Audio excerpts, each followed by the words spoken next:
Señal directa. Estamos de regreso y bueno, siempre es un gusto tener en el foro de visita a Juan Guillermo Márquez. Él es el coordinador del Observatorio Ciudadano para la Gestión Integral del Agua y vamos a platicar con él acerca de estas tarifas que recientemente se aprobaron por parte de la Comisión Tarifaria del Sistema Intermunicipal de los Servicios de Agua Potable y Alcantarillado para la zona metropolitana de Guadalajara. Ingeniero, gracias por la visita, muy buenos días. Gracias, buenos días, Sonia. Bueno, en medio de cuestionamientos muy serios por desabasto, por cortes que parecen no tener justificación y que tienen que ver con la mala infraestructura en la ciudad y sobre todo la mala calidad del agua, ¿se vale que el CIAPA aumente las tarifas? No, definitivamente. Desconocemos el destino que está teniendo los recursos. No hay una transparencia, no ha habido una auditoría tanto administrativa como técnica para saber realmente qué está sucediendo, porque no es válido el argumento de que no hay agua más cara que la que no se tiene.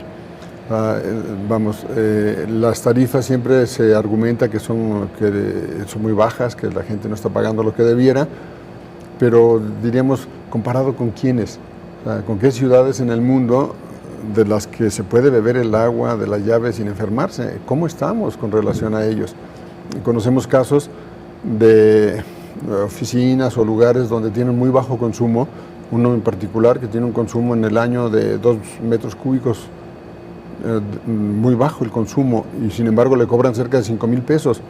Entonces, no es un problema de recursos, quizás es un problema de estructura, de organización, de administración, y algo que no se está considerando dentro de este costo por familia de tener agua es el agua embotellada. Ahí hay una parte muy, muy importante que además, las embotelladoras, los precios están exorbitantes, entonces la gente recurre en más sus del colonias. Doble en, ¿qué será? 3, 4 años, ¿no? Sí. 3, 4 años, ¿no? Sí, totalmente desproporcionado. Entonces, recurren a las potabilizadoras que tienen o purificadoras en su colonia, pero ¿quién las certifica? O sea, la transparencia del agua no significa que sea adecuada para tomar. Claro. Puede tener ahí metales que no enturbian el agua, pero que impactan la salud de manera considerable, sobre todo el tema renal o temas de cáncer. Entonces, es un tema que no se está abordando y solamente se sigue un padrón de aumentar los precios o las tarifas cada año, pero sin que esté plenamente justificado y sin que tenga esa revisión el sistema de agua. O sea, un incremento como el que están marcando del 5%, pues es para que mejoren el 50% de la calidad del agua, ¿no? Definitivamente.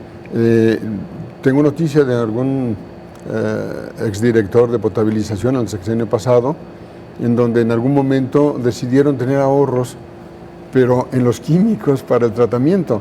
Entonces, él mencionaba que de tener en ese momento un nivel de potabilización de un 97%, por tratar de ahorrar 2 millones de pesos al mes para el CIAPA, que no son nada, se bajaba a un 73% el nivel de potabilización. Entonces, si eso lo combinamos con el aumento en las presiones, que puede haber tuberías en mal estado, que se contaminan porque hay fugas o intromisión de agua que se encuentra en el sustrato donde están las tuberías, entonces pues es un soberano relajo ahí que no está teniendo orden.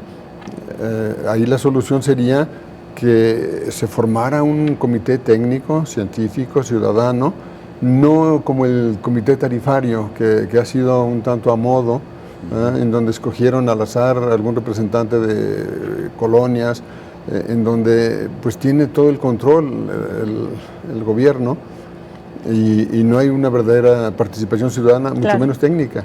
Exactamente, eso iba, ingeniero. No hay una revisión formal de cuánto debería costar el litro de agua y el metro cúbico, que es como se mide, pero también que corresponda a la situación social, al nivel de consumo y a otras alternativas que tienen los ciudadanos, ¿no? Sí, por ejemplo, la UNESCO considera que el gasto familiar para tener agua potable no debe rebasar un 3% de los ingresos familiares. Y yo creo que hay muchos casos en que se rebasa ampliamente, pero sobre todo que lo que se recibe en la red no es agua potable.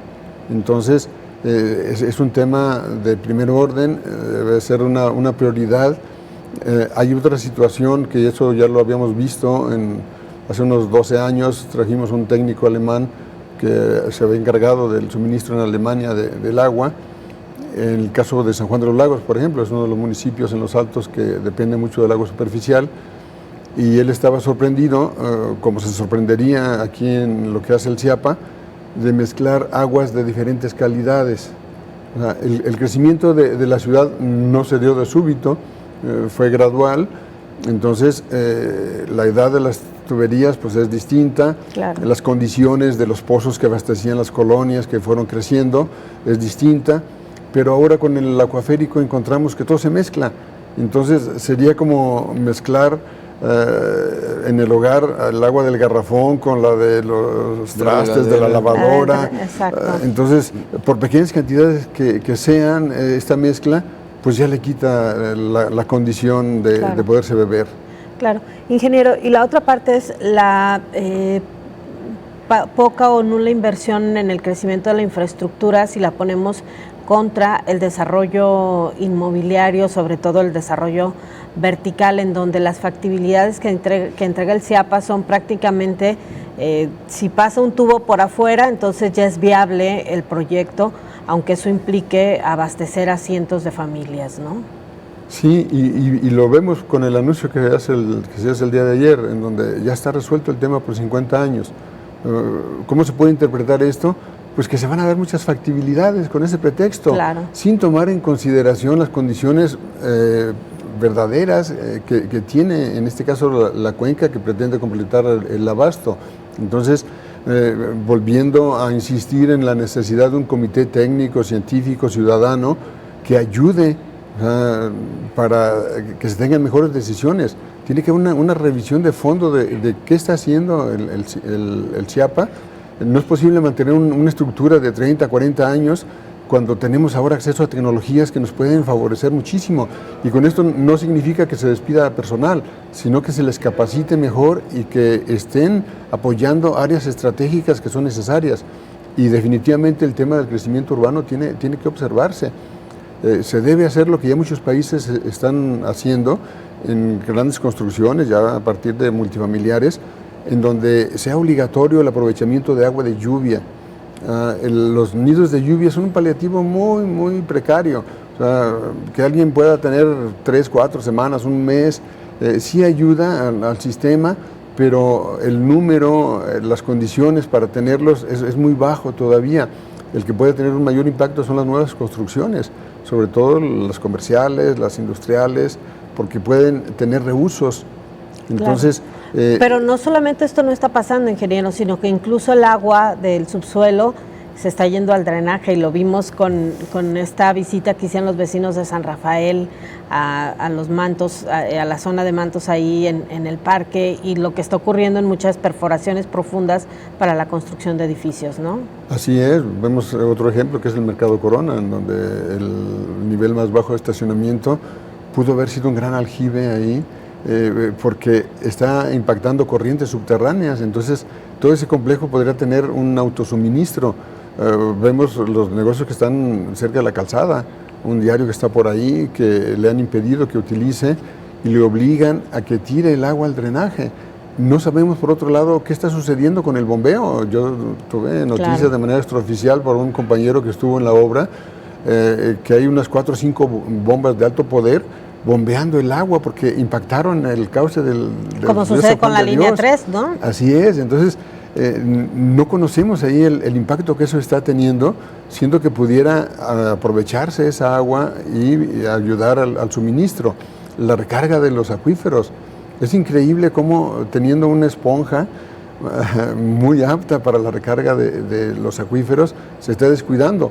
Además que los acuíferos es el mejor sistema que tenemos, tanto de distribución como de almacenamiento. Claro. Ahí no se evapora. En los almacenamientos superficiales, su gran problema es la evaporación. más que el gasto.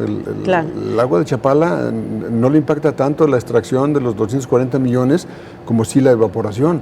Entonces, se tiene que replantear definitivamente. Claro. Oiga, y me suministro. gustaría ahondar en este tema de los anuncios que se hacen ayer precisamente, de que ya a principios, en el primer trimestre del próximo año, estará llegando agua del nuevo sistema Zapotillo, El Salto, Calderón, y si habrá agua justamente de la cuenca para llenar la presa.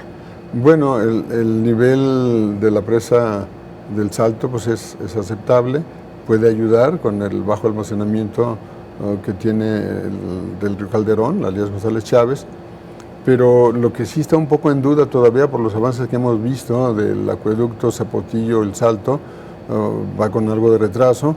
Es probable que del Salto a Elías González Chávez sí puedan ya terminar el acueducto y empezar a enviar agua, ¿no? Así es, pero también se está perdiendo de vista que ha sido uno de los peores temporales en la cuenca del Río Verde.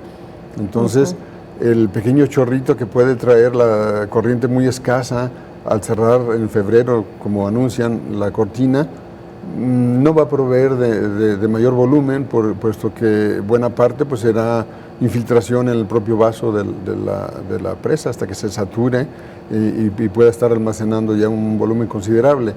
Entonces yo lo tomaría con mucha reserva, más bien se antoja como siempre un anuncio que favorece el tema político y vuelvo a insistir que mientras la agenda política sea la que domine en temas eminentemente sociales y técnicos, vamos a seguir teniendo problemas. No podemos esperar algo diferente, porque siempre los anuncios, las obras, las proyecciones que se realicen, pues serán en favor de una agenda política y así no podremos avanzar. Se necesita un megaproyecto, como quien dice, para que todas las instituciones, tanto la ciudadanía misma, pues también tenga una estructura que realmente nos pueda ser benéfico para todos, ¿no? Sí, y vamos, dentro de esa amplitud o de complejidad del proyecto, complejo en el tema de que no es una sola solución, sino es múltiple.